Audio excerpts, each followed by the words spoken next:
গেছে যে প্রেম, প্রেম কি চোখে দেখা যায়? এই কথা। আমরা অনেক কিছু চোখে দেখি। তো প্রেম কি চোখে দেখতে পাই? আসলে প্রেম আসলে এমন একটি অনুভূতি না, যাকে চোখে দেখা যায় না। কিন্তু হৃদয়ের খুব গভীরভাবে হৃদয়ে খুব গভীরভাবে অনুভব করা যায়। যেমন বাতাসকে আমরা দেখতে পাই না কিন্তু তার ছোঁয়া অনুভব করতে পারি।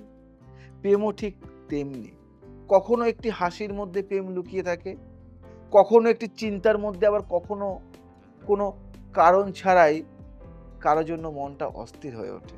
যখন একজন মানুষ দূরে থাকলেও তার কথা বারবার মনে পড়ে, বারবার। যখন তার সুখের কথা শুনলে নিজের মন ভালো হয়ে যায়।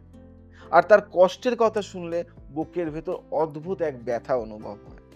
সেখানেই বোঝা যায় প্রেম আছে। প্রেম চোখে দেখা যায় না। প্রেম চোখে দেখা যায় না। কারণ এই সাধারণ চোখে প্রেম দেখা যায় না। কিন্তু একজন মানুষের আচরণ, যত্ন আর অনুভূতির মধ্যে প্রেমকে খুব স্পষ্টভাবে অনুভব করা যায়। প্রেম কখনো দেখা যায় না। প্রেম মানে অনুভব করতে হয় এবং তখনই যদি মানে যে অপর পার্সন যে থাকে তার কথায়, তার ব্যবহারে, তার আচরণে ফুটে ওঠে প্রেম।